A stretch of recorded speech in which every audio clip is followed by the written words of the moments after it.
Hello, everyone. So we're back for another Yap versus Yap recording review, duo review, sometimes triple, sometimes quadruple review, where a couple of Film Yap critics talk about a movie. I'm Christopher Lloyd, and I'm joined by Omar Brito. And we are here today to talk about The Last Duel, which is the Ridley Scott medieval film starring Matt Damon and Ben Affleck, who also wrote the screenplay, their first screenplay collaboration since Good Will Hunting almost 25 years ago. So, for just a little setup to the story, this is based on a true event of the last sanctioned duel in France in 1386, where a couple of noblemen fought to the death over one's claim that the other had raped his wife. And so it covers the about 16 years leading up to that event, how these men were fast friends. Affleck does actually not play the other combatant. He plays like the liege lord. And Matt Damon plays Jean Carouge. We actually practiced these names beforehand. And Affleck plays Count Pierre, who's actually like we said, the liege lord who oversees all this. And then Adam Driver plays the other antagonist, which is Jacques Legris. Did I get all those right? You got it. You got it. Yeah, and so the idea is that Legris and Carouge are friends, fellow combatants, fought in a lot of wars together, and then this supposed rape happens. And I say supposed because the story is told from three perspectives, Rashomon style. If everyone knows the great Akira Kurosawa Japanese film where they show same events three times over, not the exact same events, but from the perspective of three different characters. The first time from Carouge, the second time from Legris, and this third time from Marguerite, which is Carouge's wife, the assaulted party. So depending on whose perspective, so Legris obviously does not depict it as a rape. He considers it a torrid affair that the two were having. But anyway, so what was your take on this? I think we discussed outside the theater. It starts out, for me, it starts out very uneven with all these time slips, and it's like it's the Battle of Limoges in 1370, and then it's the Battle of Nantes in 1376 or whatever. And you're just like, why am I seeing all this? I think they were just trying to establish that the men were friends and fellow combatants, but that was pretty uneven. But once it got past that, it got better for me. But what was your take? Well, I came into the movie blind. I really didn't know anything about it, and I didn't know it was a Rashomon style film until a third into the movie, and then it says, now we're going to watch how it really happened via the perspective of Jacques Legris, and then it did it again for the wife of the Carouge character. So that was interesting because, like I said, I didn't know that was going to happen.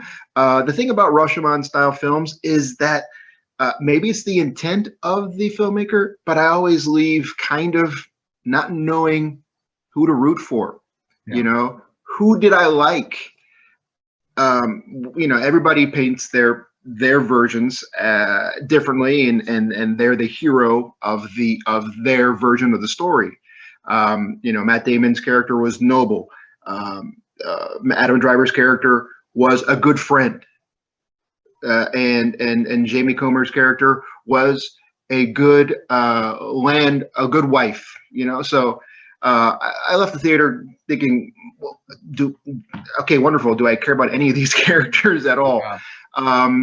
The set pieces were fantastic. The battles were incredible. I really enjoyed that. I was never bored. I was just kind of, I was not given anybody to really root for. And Ben Affleck's wardrobe and his makeup left a lot, made me laugh a lot. It took me out of the game a little. It took me out of the movie a bit when he came on, because I was then transported to Good Will Hunting, or scenes with. It felt like scenes with Ben Affleck and Matt Damon. Seems like Ben Affleck was on the verge of always laughing. It just seems like he was just.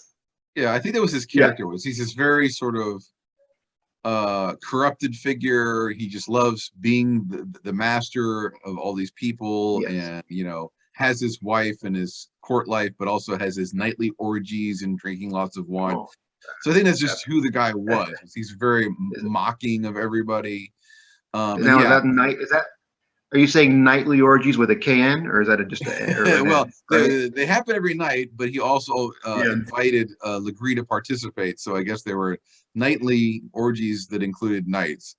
And that's one of the kind of the themes, is that Legree brings Jacques or Pierre, the Count Pierre, brings Legree into his fold, and is sort of his friend and right hand man, and sort of ends up favoring him over Carouge. And that's actually told from the perspective of Legree, of that he wasn't actively stabbing Carouge in the back. There's this thing where he obtains ownership of an estate that Carouge was supposed to get as his dowry to marrying his wife, and a captaincy of the local militia, whatever you want to call it, that his father had and his grandfather had. So he just sort of assumed he was going to get it. And the Count ends up giving it to Legree, and those are sort of the links in the chain of the animosity building between them. But yeah, I did find it interesting that, in some sense, Damon and Affleck sort of switched the roles from Good Will Hunting, and that Damon is very much the gruff, uncommunicative guy, with a great mullet, with a great haircut. And yeah, so they made up Affleck to look like he's done all in blonde hair and blonde little goatee and everything like that, and looks very much the fop, very the pretty nobleman fop, whereas Damon is like squat and stocky and has this terrible medieval mullet and has like terrible to some, big scars on his face. Wonderful to others.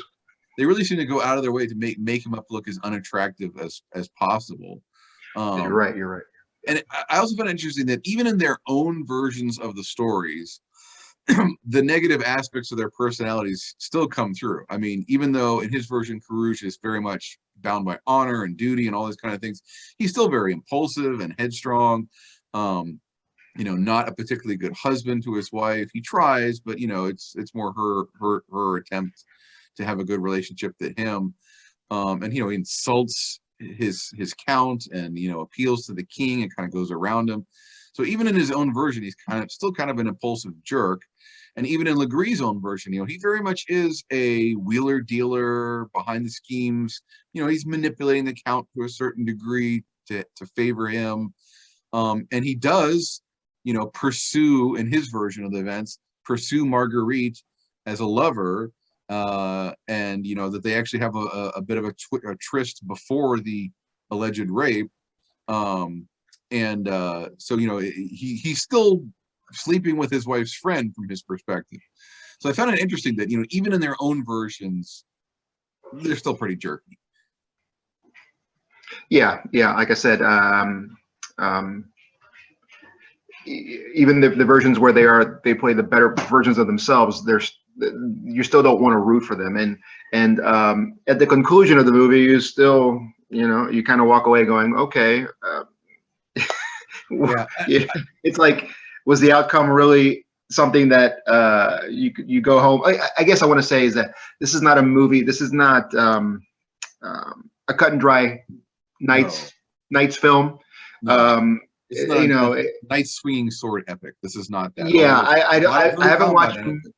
Yeah, I haven't seen any of the advertising. I don't know how this film is being marketed, but you're going to go into the movie and you're going to leave, and you might not get the outcome you want. And you might think about the movie for a bit, but it's not a cut and dry. It's not a nobleman. It's not a noble woman, and I don't think anybody lives happily ever after. That's basically my takeaway, is that you please don't go into the movie thinking that it's wonderful, it's got Matt Damon and Ben Affleck and it's going to be fantastic. No, I mean, it is from a technical perspective, but the characters are really shades of gray. You know, with the Rashomon effect, you don't know who to believe. You don't know whose story is actually the most sincere. So if you don't appreciate that kind of filmmaking, where you have to basically root for people that you might not even like, then maybe this movie's not for you. Yeah, and so it's interesting. In everyone's version, Count Pierre is a total jerk, a-hole. You know, Yes. So I did find it interesting that Damon and Affleck wrote themselves a pair of pretty thoroughly unredeemable roles. It's like, that was interesting.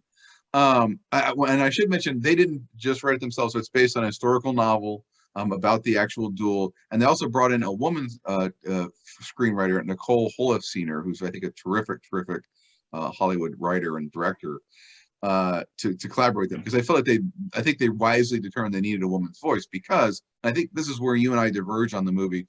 Is I felt that the movie really gains its power and its heft in the second half when we focus on Marguerite's story. And as you mentioned, Jamie Comer plays her, and I think she's terrific. Like, she should get an Oscar nomination.